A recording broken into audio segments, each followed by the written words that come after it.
And just like that, it's all over. After 2.5 weeks and 23 films, my MIFF journey has finished. And what better way to end than by seeing 5 films in one day? It's the first time in my life doing a quintuple feature, and I gotta say, somehow it's easier than doing a double feature after working a full day, but still, oh boy. The last film I watched was about Jean-Luc Godard and French New Wave cinema, so in the spirit of that, and totally not because I'm exhausted, I'm gonna do this without a script. Who needs it? It's gonna be a fun challenge to see if I actually remember everything from 5 films because it's been a long ass day. So, the first film that I saw was called Youth brackets Homecoming, which followed a group of 20-somethings in China working at sweatshops and their lives in and out of the factories. I went in with really high expectations for this one because I thought it's a side of that process that I've not seen documented properly before. The film was shot over a few years and is filmed in a very fly-on-the-wall style, but it felt like I was watching raw footage a lot of the time. There was so much meandering conversation, irrelevant scenes that just went on and on. In some cases, the mundanity of it all kind of plays into what their lives are like, but it was a slog. To be falling asleep in the first screening of the day did not bode well. Second film. Blue Moon. A Richard Linklater directed, Ethan Hawke starring film about, God, this is gonna be a test. Franz Hart? Hart and Dick Rogers used to be a musical theatre duo writing such songs as the titular Blue Moon, but as Hart's alcoholism got in the way of their working relationship, they slowly drifted apart and Rogers started working with Hammerstein, who you might know of for these things. The film takes place on the opening night of Oklahoma and is set almost entirely within one location, as Hart eloquently monologues to a rotating cast of guests around him about his life, the theatre, and the fluidity of his love life. I've loved going into all these films blind, but especially with this one, I did not know that both Margaret Qualley and Andrew Scott were in this film, and they are 2 of my favourites, so it was very delightful to see them pop on screen. Ethan Hawke's performance in this film is absolutely breathtaking, as he comes to grips with the fact that maybe the door is closing on the success in his life forever. He kind of reminded me of Henry Winkler playing Gene Cousineau in Barry. That's a compliment. He is so tragic and delusional, but also charismatic. The film as a whole reminded me a lot more of Danny Boyle and Aaron Sorkin's Steve Jobs biopic, in that it cares less about being an accurate Wikipedia reading of someone's life and more a refined document of the person's essence. I'm so glad it steered away from all the usual biopic cliches, but if Ethan Hawke feels like he needs to go and campaign for an Oscar for this one, I'll allow it. The third film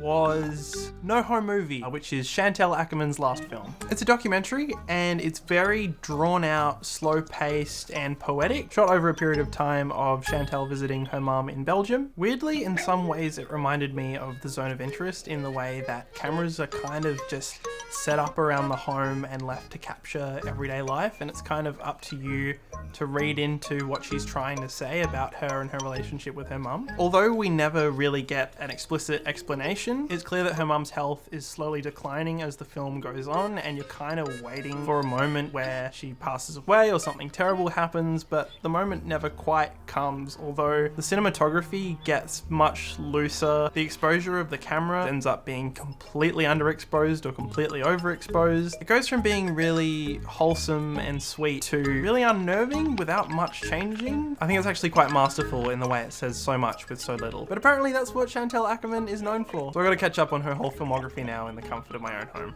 The 4th film of today, am I up to the 4th? Yes.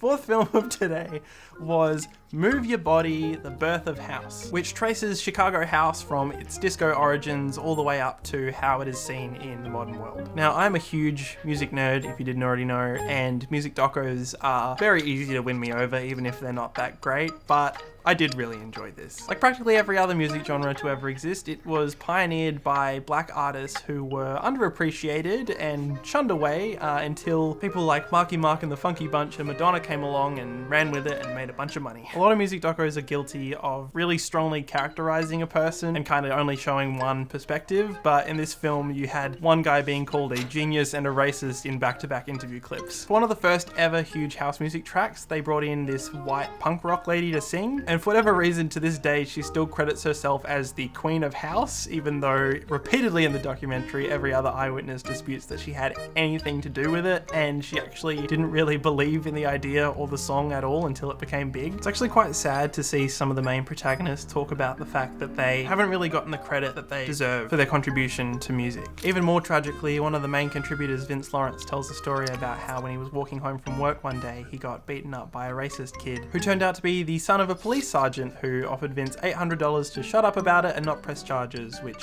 Vince begrudgingly did because he desperately wanted to buy a synthesizer, which was then used to produce what was arguably the first ever house music song. Whether you're into house music or not, I highly recommend this film. And last but not least, last but not least was Nouvelle, Vague. I think that's how you say it. Also directed by Richard Linklater. He's been a busy boy about the making of Jean-Luc Godard's debut film, Breathless. I saw a tweet before going into this that someone else at MIFF said that this was one of the worst films they've ever seen and compared it to Bohemian Rhapsody, and Jesus Christ, that was strong. I really liked this. Shot in black and white, on film, and vaguely in the style of French New Wave cinema, the film follows Jean-Luc's unorthodox style of directing, and his cast and crew's reluctance to go along with him. I guess maybe the Bohemian Rhapsody thing came from the fact that it's very much like, oh my god, he's so crazy, he's so wild, this film's never gonna work out, with like full knowledge that it ended up being regarded as a masterpiece, but I think it was cute, and you can't help but root for Jean-Luc, especially when he does his cheeky little smirk after delivering a one-liner or reciting one of his favourite quotes. If I hadn't watched 5 films already today, I would be putting Breathless on right now.